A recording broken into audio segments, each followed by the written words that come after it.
Hello, welcome to the United Man. Out with the old, in with the new. Harry Maguire's the new captain as Ashley Young leaves for Inter Milan.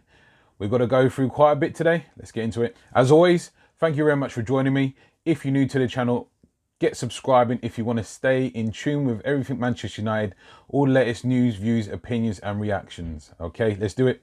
So Ashley Young has departed for Italy and Inter Milan. Now, I know there isn't too many people that are upset or disappointed that he's left. However, that being said, under the circumstances where I didn't see it coming, him just upping and leaving like that in January window, he was Ollie's captain. Ollie obviously wanted to keep him, offered him a contract at the last minute from what was reported. Now, what I did want to touch on is, was it right?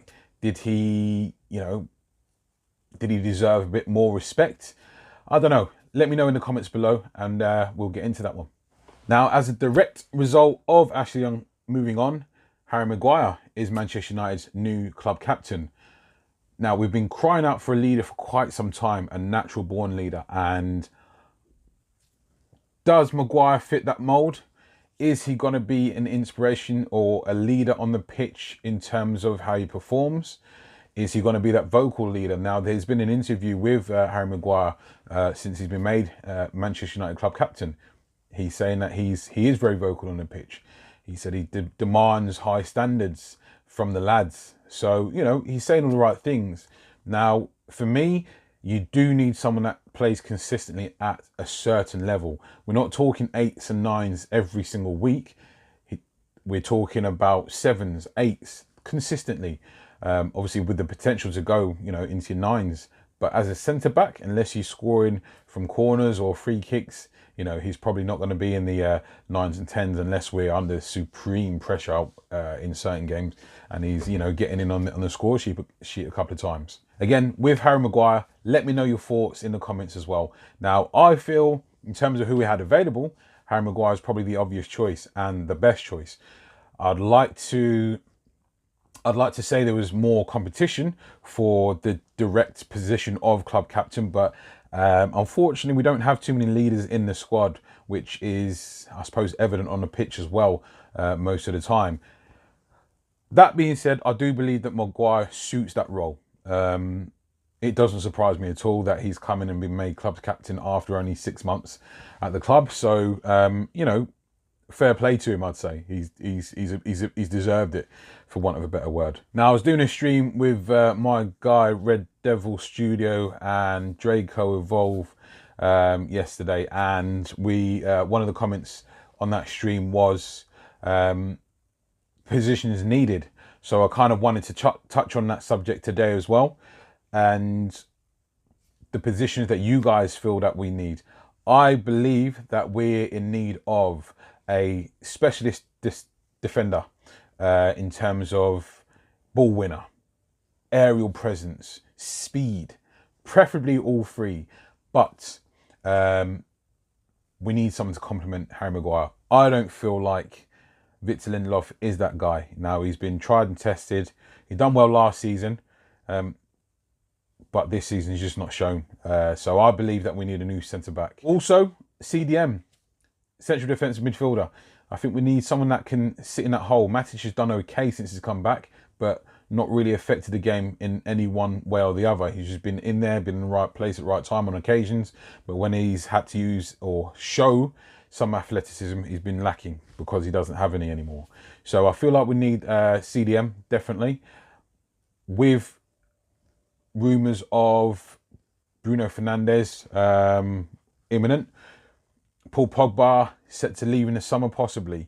I still feel like we're going to need another central midfielder, high quality central midfielder, someone who's better than McTominay and or Fred. I believe if Pogba does come back, when he comes back and starts playing again, we're still going to need extra, even more so than just him and Bruno Fernandes and McTominay. I still feel like we're going to need, as I say, another option to Pogba. I feel like we're going to need an experienced striker, someone who's in a different mould to Anthony Martial and obviously Mason Greenwood and Marcus Rashford. I feel we need that big physical presence like we had in Ibrahimovic, like we had in Lukaku.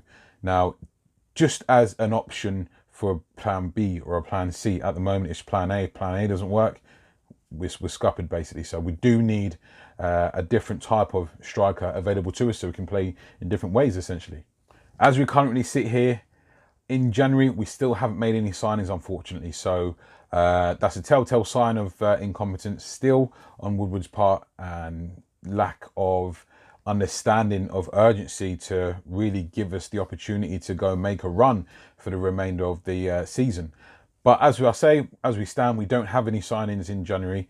As I said, Bruno Fernandes is looking imminent, albeit when, who knows. If Bruno Fernandes is our first signing, who'd be our second?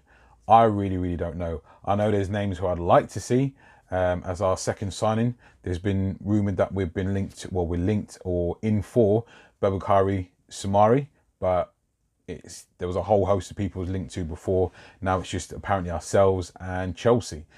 But it's been reports stating that he prefers to move to Chelsea to link up with N'Golo Kante. So listen, who wouldn't want to play with Kante? But that doesn't bode well for us essentially. So yeah, who'd be our second signing? At the moment, there's not anyone on the radar. Now we've apparently pulled out of any interest of Edinson Cavani, who for me would be the premium choice as an experienced centre forward. His work rate supreme. He's always a goal threat, both in the air and obviously across the ground. But listen, I'm not saying we're not in for anyone, but you're not hearing whispers or anything. Obviously, the Koulibaly deal that broke, the potential Koulibaly deal that broke earlier in the week, there's not had anything come of that. Now, there was whispers of Fergie apparently speaking to Koulibaly as well in the summer, trying to get a deal done. But obviously, Napoli was wanting astronomical money. But apparently now, who knows, they're looking to speak to other parties. I'm hearing whispers of Paris Saint-Germain being involved. So listen, if Paris Saint-Germain are involved, we may as well wipe hands clean in this situation. He's going to have Champions League football there. He's going to be winning Ligue 1 in France as well. So yeah, if PSG are involved, I'm assuming he's going to be going there. One of the other things I wanted to touch on was Paul Pogba. Now, obviously the question is he staying, is he going? Fine.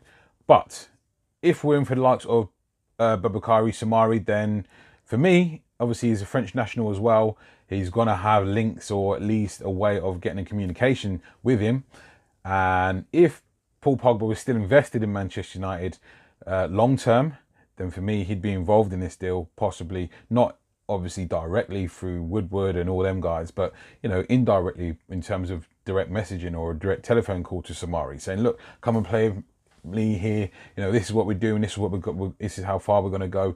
Come and play. Let's do this together. Let's do wonderful things together. But as Paul Pogba's mind is elsewhere, obviously, namely Real Madrid, possibly Juventus, who knows, he's not, you know, engaged in those sort of things. So, you know, it would have been nice. I'm not saying that hasn't happened, but as I said, Babakari Soumare is at this moment saying that his preferred destination is Chelsea. Right, don't forget to get involved, leave a comment, like, share and subscribe, and I shall catch you in the next one. Take care.